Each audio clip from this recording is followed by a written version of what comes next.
Assalamualaikum warahmatullahi wabarakatuh. Perkenalkan, kami dari kelompok 2. Di sini kami akan mempresentasikan hasil tentang kerja kami, yaitu operasi unit kendali. Sebelumnya izin memperkenalkan diri. Nama saya Rizal Fauzi. Nama saya Muhammad Ilham Faisal Fajar. Nama saya Muhammad Sanawena. Nama saya Taufik Ramdan. Nama saya Muhammad Ilham Duaidi. Baik, langsung kita ke isinya.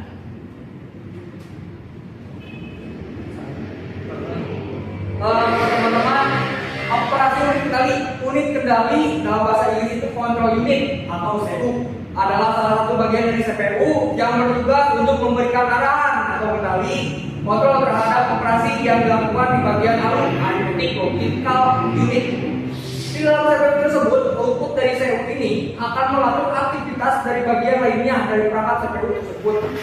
Macam-macam control unit single cell CPU. Proses di CPU ini hanya terjadi dalam satu clock scale, artinya setiap instruksi pada satu scale langkah dari itu tidak memerlukan state. Dengan demikian, fungsi boolean masing-masing control line hanya merupakan fungsi dari opcode saja. Clock cell harus mempunyai panjang yang sama untuk setiap jenis instruksi. Multi-cell CPU berbeda dengan unit control yang single. Unit control yang multi lebih memiliki banyak fungsi dengan memperhatikan state dan opcode. Fungsi boolean dari masing-masing output control line dapat ditentukan. Masing-masingnya akan menjadi fungsi dari 10 buah input logik. Jadi akan terdapat banyak fungsi boolean dan masing-masingnya tidak sederhana. Pada cycle ini, sinyal kontrol tidak lagi ditentukan dengan melihat pada bit-bit instruksinya. Bit-bit opcode memberitahukan operasi apa yang selanjutnya akan dijalankan CPU, bukan instruksi cycle selanjutnya. Dua tugas dari unit control. Pengurutan. Unit control menyebabkan proses menuju sejumlah operasi mikro dalam urutan yang benar, yang didasarkan pada program yang sedang dieksekusi. Eksekusi. Unit control menyebabkan setiap operasi mikro dilakukan. Eksekusi instruksi. Selanjutnya, eksekusi instruksi melibatkan rangkaian sub langkah yang disebut siklus. Setiap siklus terdiri atas rangkaian operasi fundamental yang disebut operasi mikro. Unit kontrol memiliki dua tugas: membuat prosesor melakukan operasi mikro pada urutan yang sesuai yang ditentukan oleh program, menghasilkan sinyal kontrol yang menyebabkan setiap operasi mikro bisa dieksekusi. Sinyal kontrol yang dihasilkan oleh unit kontrol akan mempengaruhi logic gate. Data dapat berpindah. Teknik untuk menerapkan unit kontrol dapat dilakukan sebagai implementasi hardware atau implementasi teknik program.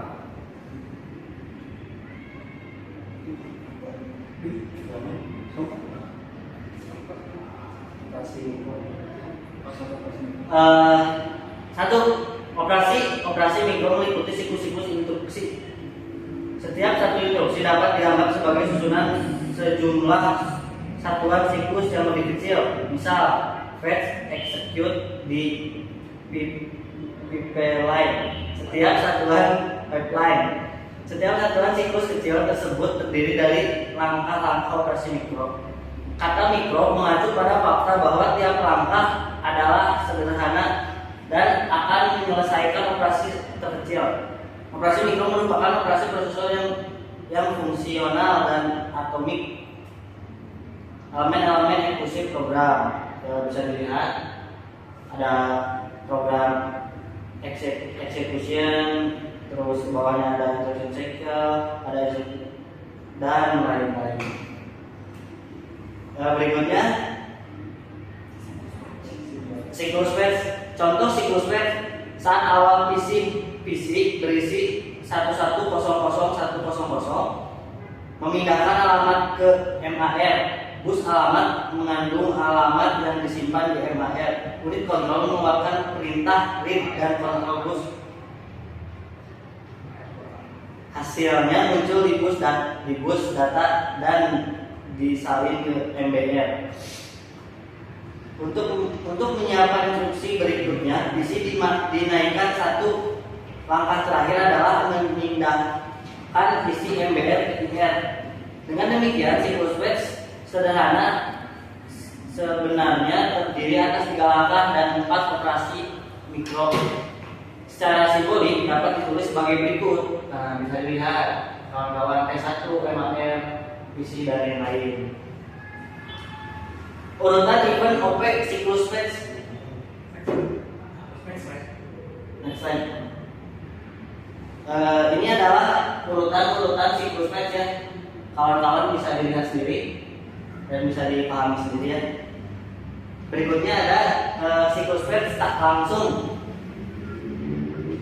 Operasi mikro sederhana untuk siklus batch tidak langsung. T1 MAR, IR alamat dan lain-lain. Bidang alamat instruksi dipindahkan ke MAR. Bidang alamat tersebut digunakan untuk mengambil alamat operan. Alamat IR diperbarui oleh NBR sedemikian sehingga berisi alamat langsung, bukan alamat tak langsung.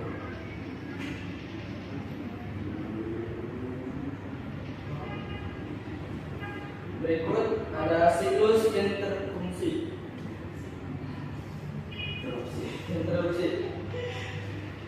Di akhir siklus eksekusi akan terjadi pengujian apakah ada interupsi. Bila ada interupsi, maka terjadilah siklus interupsi. Contoh operasi mikro siklus interupsi sederhana. Berikut adalah gambar-gambarnya T1 sampai T3. Lanjut ke isi PC atau sering disebut dengan laptop juga ditransfer ke MBR. Maka kemudian ditemukan oleh alat isi PC yang akan disimpan. PC akan dimuati awal rutin pengolahan interupsi, penyimpanan MPR yang berisi isi PC yang lama ke dalam memori. Berikut ada siklus eksekusi. Siklus eksekusi merupakan siklus yang tidak mudah untuk diprediksi. Dengan demikian, diambil contohnya. Berikut adalah contohnya. Ada operasi di atas MRV atau operasi yang sangat sederhana, masih dibutuhkan beberapa output lagi untuk menyimpan resource ke memori. Contoh lain eksekusi batch and save address in instruksi. Berikut ada contohnya BSI. Halaman instruksi yang berbeda setelah instruksi BSA yang disimpan di lokasi X dan eksekusi dilanjutkan pada lokasi X+1. Berikut adalah lanjut ke siklus instruksi. Jadi, setiap siklus instruksi akan diuraikan menjadi rangkaian elementer.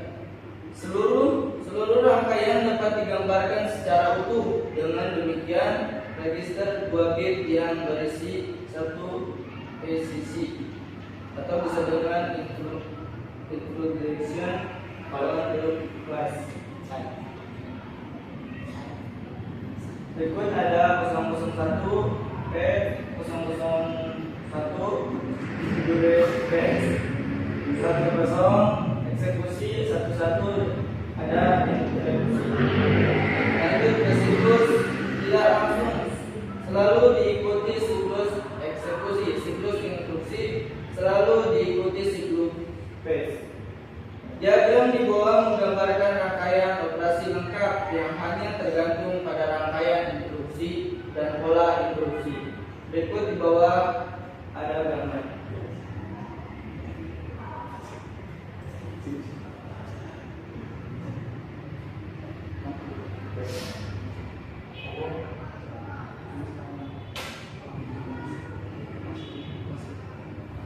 Baik, mari kita lanjut. Luar kontrol prosesor. Definisi fungsional dari tentang apa yang dilakukan oleh unit kontrol adalah pengurutan. Unit kontrol menyebabkan prosesor menuju sejumlah operasi mikro dalam urutan yang benar berdasarkan pada program yang sedang dieksekusi. Lanjut ke eksekusi. Unit kontrol menyebabkan setiap operasi mikro dilakukan. Berikut ada cara unit kontrol beroperasi yaitu dengan menggunakan sinyal-sinyal kontrol. Berikut ada sinyal kontrol di bawah.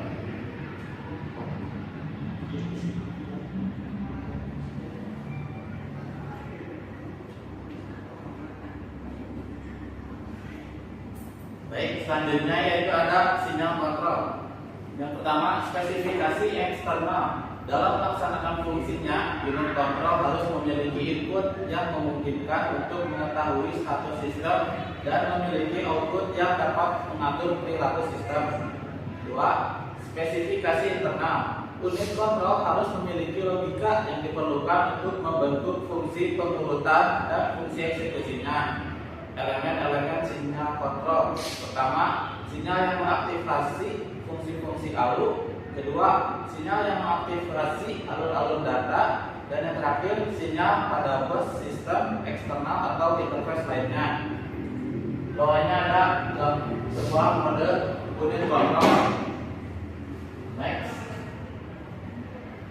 Input unit kontrol. Unit kontrol mempunyai beberapa input, diantaranya clock berfungsi untuk sinkronisasi operasi antar komponen. Kedua, flag. Flag ini diperlukan unit kontrol untuk mengetahui status CPU. Flag diset alur sebagai hasil dari suatu operasi. Misalnya overflow flag diset 1 bila hasil komputasi melampaui panjang register tempat flag disimpan. Ketiga, instruction register menggunakan opcode untuk menentukan operasi mikro yang akan dilakukan selama siklus eksekusi. Keempat, sinyal kontrol dari bus kontrol memberi jalur ke unit kontrol untuk sinyal-sinyal tertentu seperti sinyal interrupt dan sinyal acknowledgement. Selanjutnya ada implementasi unit kontrol. Ada dua, yaitu implementasi hardwire dan yang kedua implementasi microprogrammer. Implementasi hardwire. Unit kontrol merupakan rangkaian kombinatorial sinyal-sinyal logika. Inputnya akan didekodekan menjadi sinyal-sinyal logika output yang merupakan sinyal-sinyal kontrol ke sistem komputer. Sinyal-sinyal input tersebut seperti clock, flag, register, instruction, dan sinyal kontrol merupakan input bagi unit kontrol untuk mengetahui status komputer. Sinyal keluaran yang dihasilkan akan mengendalikan sistem kerja komputer. M2 input biner akan menghasilkan 2M output biner. Setiap instruksi memiliki opcode yang berbeda-beda. Opcode yang berbeda dalam instruksi akan menghasilkan sinyal kontrol yang berbeda. Pula, waktu unit kontrol mengeluarkan rangkaian pulsa yang periodik. Selanjutnya, pulsa waktu ini digunakan untuk mengukur durasi setiap operasi mikro yang dijalankan CPU. Intinya digunakan untuk sinkronisasi kerja masing-masing bagian. Masalah dalam merancang implementasi hardware. Pertama, memiliki kompleksitas dalam pengurutan dan operasi mikronya. Kedua, sulit didesain dan dilakukan pengetesan. Ketiga, tidak fleksibel. Dan keempat, sulit untuk menambahkan instruksi baru. Baik, di sini ada sebuah gambar hardwire itu tersendiri.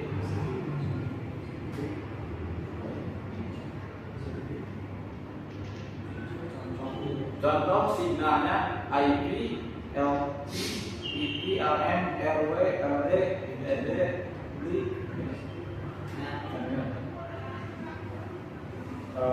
Lalu selanjutnya ada implementasi microprogrammer. Implementasi yang paling reliable saat ini adalah implementasi microprogrammer. Unit kontrol merupakan sebuah memori untuk menyimpan program kontrolnya.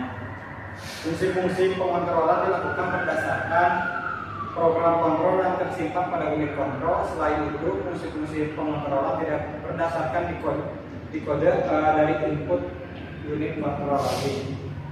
Teknik ini dapat menjawab kesulitan-kesulitan yang ditemukan dalam implementasi hardware. Selanjutnya ada unit kontrol termikoprogram.